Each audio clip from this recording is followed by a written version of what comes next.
Bienvenue. Aujourd'hui, on va se pencher sur un passage vraiment central du Coran. Un passage qui s'attaque à l'une des plus grandes questions théologiques de tous les temps. Qui était vraiment Jésus?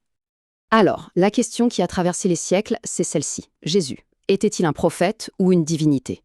C'est un débat immense, et justement, la sourate Al-Imran, plus précisément les versets 55 à 63, offre une réponse très claire, une réponse décisive du point de vue coranique. Et ce qui est intéressant, c'est que le passage ne démarre pas avec une argumentation complexe, non, pas du tout. Ça commence par une déclaration divine, une promesse qui concerne directement le destin de Jésus, et c'est une réponse directe au complot qui se tramait contre nous. Regardons de plus près ce premier verset. Il est assez unique parce qu'il s'adresse directement à Jésus, et c'est pour lui faire une promesse de protection. Voilà. Ce qu'il faut bien comprendre ici, c'est que ce verset pose d'emblée un point absolument fondamental. Jésus n'a pas été vaincu, il a été protégé. Le Coran affirme que sa mission, au final, sera un triomphe et que ceux qui l'ont vraiment suivi seront honorés. Donc, en fait, ce verset, il sert à poser le décor. Il redéfinit complètement la fin de la vie de Jésus sur Terre. On ne parle pas d'une défaite, mais au contraire d'un moment d'honneur, d'une intervention divine. Juste après, le Coran détaille ce qu'il adviendra des uns et des autres. D'un côté, ceux qui ont accepté le message, et de l'autre, ceux qui l'ont rejeté. Et là, la distinction est très nette. Il y a vraiment deux chemins. Le texte insiste sur un point clé. La foi, seule, ne suffit pas. Elle doit être accompagnée d'œuvres justes, ce qu'on appelle les salih amel. C'est l'idée que la croyance est une responsabilité, quelque chose qui doit se traduire en actes concrets. Maintenant, on arrive au cœur de l'argumentation logique du passage. C'est une analogie, une comparaison vraiment puissante, qui a pour but de clore le débat sur la nature de Jésus. Ok, avant même de lire le verset, regardons la logique de la comparaison qui va être faite. D'un côté, on a la création de Jésus, sans père, ce qui est déjà miraculeux, bien sûr, mais de l'autre, on a la création d'Adam, sans père ni mère. La logique est de mettre ces deux miracles en perspective. Et là, l'argument est vraiment percutant. La question posée est la suivante. Si on considère qu'une naissance sans père est une preuve de divinité, alors que dire d'une création sans aucun parent? C'est encore plus miraculeux, non? C'est avec cette logique que le Coran veut recentrer le débat. Le verset nous donne donc une réponse qui se veut rationnelle, décisive. L'idée est de détourner l'attention. Le point important, ce n'est pas la nature de la naissance, c'est la puissance de celui qui a créé. Le miracle ne prouve pas la divinité de la créature, mais il prouve le pouvoir absolu du Créateur.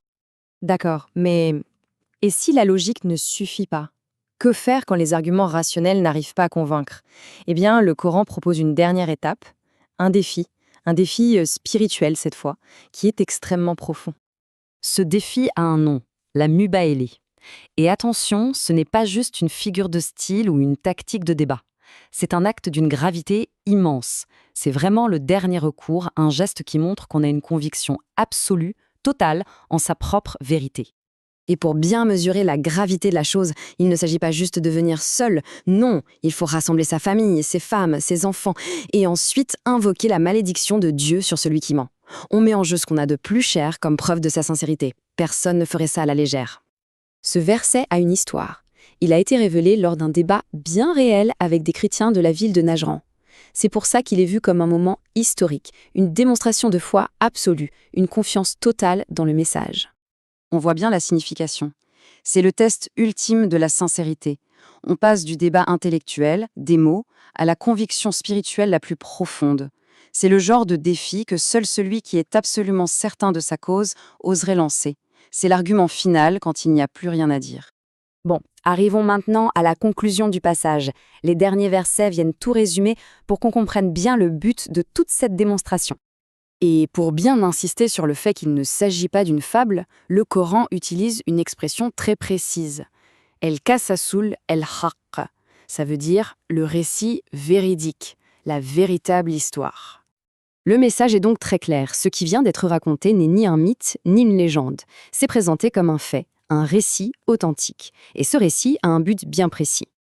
Et quel est ce but? Eh bien, c'est de présenter une version définitive de l'histoire de Jésus pour affirmer le principe fondamental du tawhid, c'est-à-dire l'unicité absolue de Dieu.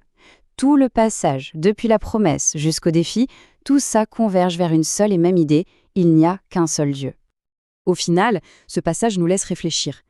Quand tous les arguments ont été donnés, qu'est-ce qui mesure la vérité? Le texte suggère que la réponse ne se trouve pas seulement dans la logique ou les preuves, mais peut-être aussi dans la force, dans le courage d'une conviction spirituelle à toute épreuve.